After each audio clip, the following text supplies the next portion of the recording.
Alright, this is the latest movie from Chinese-born writer-director Chloe Zhao, who is tapped to be helming that big Eternals project over at Marvel, which is an interesting move. Because if you're familiar with her work, her movies are so far from what Marvel is doing. It's pretty much the polar opposite because she makes these small indie movies. And in her last movie, The Rider, she did something pretty interesting. She recruited a lot of regular people to have smaller roles in the movie, to bring in that realness and authenticity you can't really get otherwise. And it was almost like blending documentary filmmaking with narrative fiction. And I might be wrong here because I didn't look it up, but I felt like she did that again with this one. Because the story here follows a woman in the second half of her life, and she's decided to take up a bit of a nomadic lifestyle. Basically van life you might see on YouTube, except less glamorous. She travels from one place to another and works odd jobs here and there, where she can get them basically. And along the way she meets a lot of interesting people and forms friendships too. And that's the basic gist of the story, but there's a whole lot more to it as well.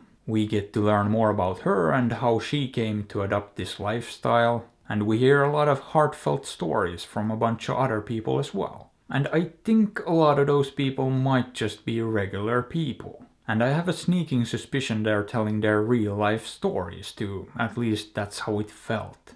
Because there is a difference between actors acting and emoting, even if they do it extraordinarily well, and just a normal person sitting down to tell you about their experiences in life. And in this one, a lot of the time it felt like the latter, but I didn't mind it. Mainly because of just how authentic and genuine it felt, and if they were acting, well, great job. But unlike The Rider, where the director cast some unknown guy in the lead too, for this one she recruited two-time Academy Award winner Frances McDormand. So pretty much the opposite approach here, but it worked really well. Because I bought the performance hook, line and sinker. She did a very good job convincing me that she's really living that life and that she's this person. However, at one point I did have a little bit of a laugh to myself when the illusion kinda broke. And she was hanging around these actual nomads, and I realized that she's very well off in real life. She probably lives in a very nice house in a very nice neighborhood and might not even ever go camping.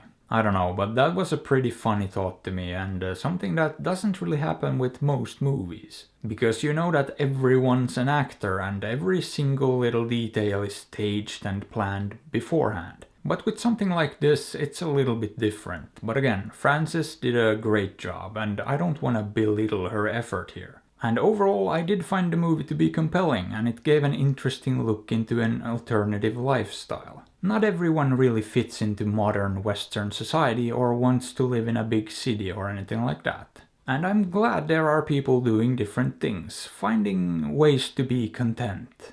And this movie I feel like gave a rather good glimpse into what that might be like. Now with that being said, I did think the pacing was a little bit off and the movie felt like it dragged at times. And as a result it felt longer than it was, and I'm sure the lack of a strong driving narrative contributed to that. Because while there is a story here and a narrative, a lot of the time it did feel like it was just kinda, I don't know, drifting along aimlessly without any sort of real goal or endgame in mind. Which admittedly fits the themes and the overall ideas of the movie itself. But to me at least it didn't make for a great viewing experience, but not bad either. Don't get me wrong, overall I still enjoyed this. It's a good little movie. And I'm pretty much inclined to give this one a solid 7. Boop. However, would I recommend it?